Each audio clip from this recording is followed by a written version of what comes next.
कक्षा 5 पाठ 3 सोने की फसल।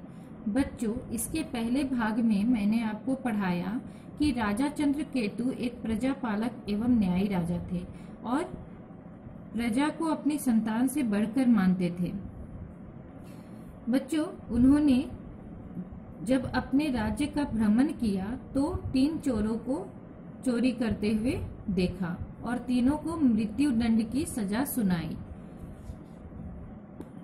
तीनों चोरों में रामदत्त, जो कि तीव्र बुद्धि का था, उसने अपने बचने के लिए सोने की फसल की खेती करने की विधि बताना चाहा। जब वह सोने की फसल उगाने की विधि बतलाना चाहा, तब राजा ने उसकी फांसी की सजा स्थगित कर दी। बच्चों, अब हम लोग आगे पढ़ेंगे।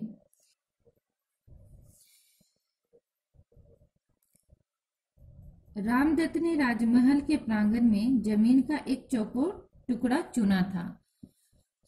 उसके बाद उस टुकड़े को 9 दिनों तक 9 ब्राह्मणों द्वारा सोने के हल से जोता गया।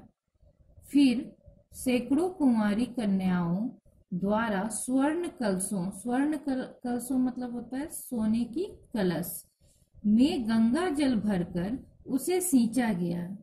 राज जोहरी को आदेश हुआ कि वह सोने के छोटे छोटे टुकड़ों को बीज की शक्ल देकर तैयार करे। इस प्रकार सारी तैयारी कर ली गई और इस व्यवस्था को करने में कई दिन बीत गए।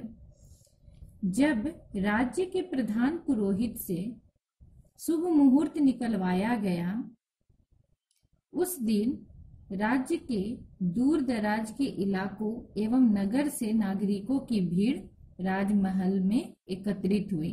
अब सारे लोग सोचने लगे कि सोने की फसल कैसी उगेगी, सोने की फसल की कैसी तैयारी है, यह देखने के लिए सारे लोग एकत्रित हो गए, यानी इकट्ठे हो गए। नियत समय पर राजा चंद्रकेतु अपने सेनापति, न्यायाधिकारी, धर्माधिकारी एवं मंत्रियों तथा सामंतों के साथ उस जगह पधारे। चोर रामदत्त तो इसी शुभ घड़ी की प्रतीक्षा में था। उसने राजा से निवेदन किया कि वे अब सोने की फसल की बुआई करें।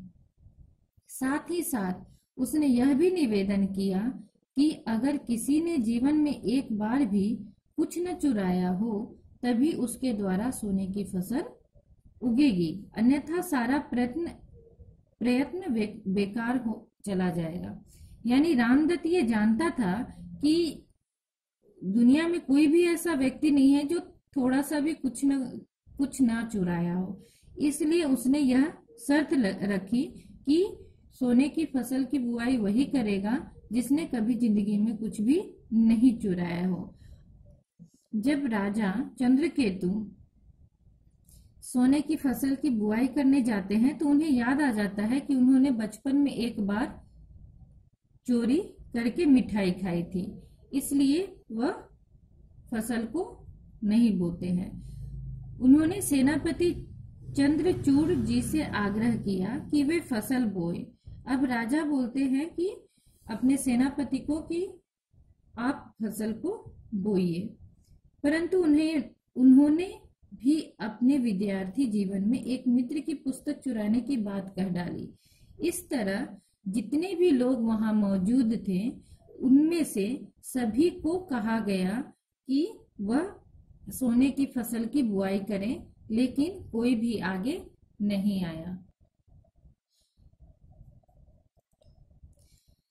अब तो बड़ी विकट स्थिति उत्पन्न हो गई। विकट स्थिति मतलब भयंकर स्थिति।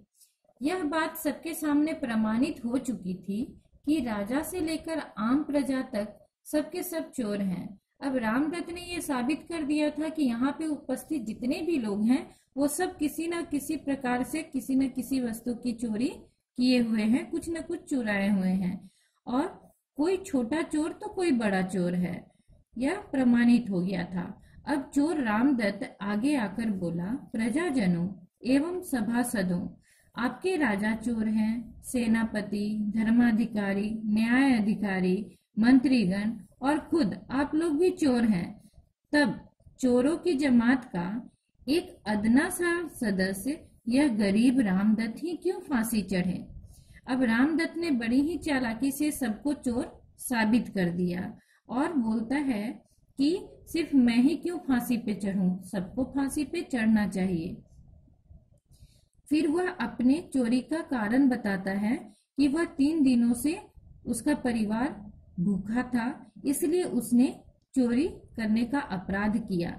राजा को सारी बात समझ में आ जाती है और राजा रामदत्त को मुक्त करने का आदेश दे देते हैं तथा उसे व्यापार करने हेतु 100 स्वर्ण मुद्राएं भी प्रदान करते हैं।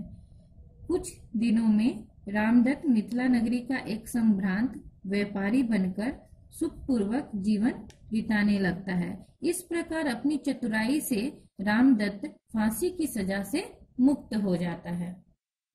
बच्चों, आज जो हमने पढ़ा उस पर आधारित कठिन शब्द हैं ब्राह्मणों, सैकड़ों, कुंवारी, पुरोहित, धर्माधिकारी, अन्यथा, मुखातिब, विद्यार्थी, जघन्यकृत, संभ्रांत। बच्चों, इसको आपको कॉपी में 3-3 बार लिखना है। शब्दार्थ देखेंगे। प्रमाणित, प्रमाणित का अर्थ होता है प्रमाण द्वारा सिद्ध हुआ। कोशिश, कोशिश का अर्थ है प्रयत्न। आदेश, आदेश का अर्थ है आज्ञा। निवेदन, निवेदन का अर्थ है प्रार्थना या विनती। बच्चों, कुछ शब्द हैं जिनका आपको शब्दार्थ लिखकर वाक्य प्रयोग करना है। जैसे आगामी, आगामी का आप अर्थ लिखेंगे और इससे वाक्य बनाएंगे, आगामी से वाक्य बनाएंगे। स्थगित का भी आप लोग अर्थ लिखकर वाक्य बनाएंगे। उसी तरह प्रांगण, विकट और संभ्रांत का अर्थ लिखकर वाक्य बनाएंगे। यह आपका गृह कार्य है।